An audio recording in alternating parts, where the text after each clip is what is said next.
All right, hello everyone, and welcome to getting started with Roblox Studio.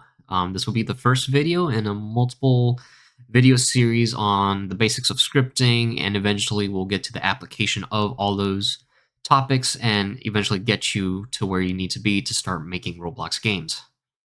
So let's get started here. First, you're going to need Roblox Studio, and how you download is you go up here to the Create tab, and you're going to see all the way on the bottom left-hand corner, you see Roblox Studio. You're going to click on that. It's going to give you a prompt to download it. You're going to download, install it, and once you do, you're going to want to open up Studio, or you can come back to this Create page and just hit Create Experience.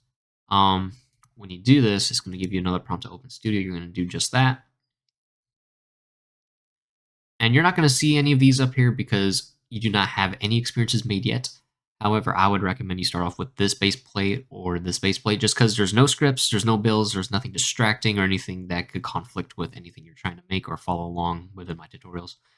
And yeah, I just like the grid one better. I just think it looks nicer and quote-unquote professional. So you're going to click on this, going to make a new place. I already have a place made for these tutorials, so we're going to get started on that.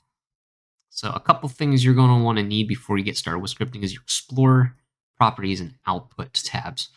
And you're going to want to open up Explore and Properties on this home page, this home tab right here.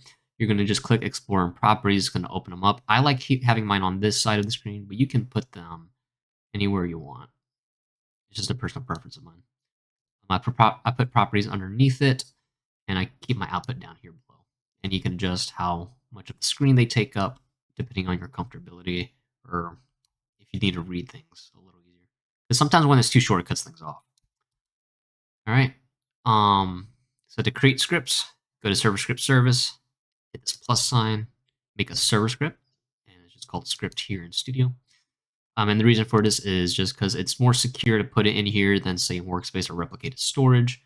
I've heard people say you can't exploit or access server scripts on the exploiter side of things. However, I never exploited. I'm not sure if people can or cannot. So just for better practice and good habit, put under server script service.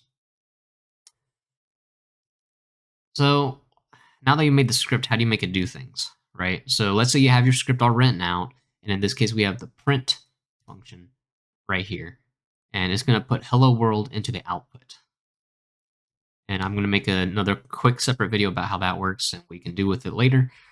But when we run this, you can switch it from test to test here to run and server clients. So what the difference between these are is test is a local test where it runs it directly on your machine within Studio, and it gives you access to both the client view and the server view of things.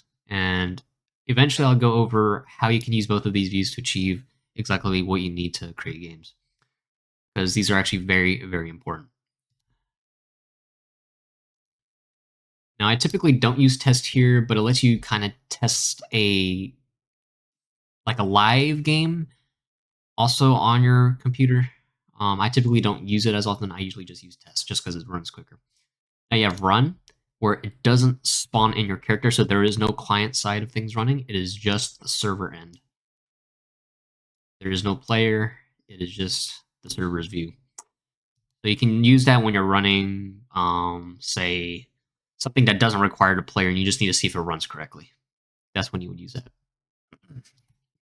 Then you have server and clients. This is more similar to how an actual game would run on Studio, and I would actually recommend when you're testing your games, first you run it on test, then server and clients. And what this does is it will open up one tab, the server tab, and it will open up a second window, which is going to be the client window, which will be player 1. And you can add as many players as you want. So you can simulate multiple players in your game. All right, thank you so much for watching. Make sure you join the Discord down below that I put in the description down below, and join up. Currently, I'm rolling everyone manually, so if you're not rolled immediately, don't leave just yet. I'll get to you as soon as I can, and you'll get all the proper rolls. And if you've been there for a while and I've never rolled you, just give me a ping or send me a DM, and I'll get to it. But yeah, thank you for watching. Make sure you hit the like and subscribe button so that way these videos can reach out to other folks that might need it.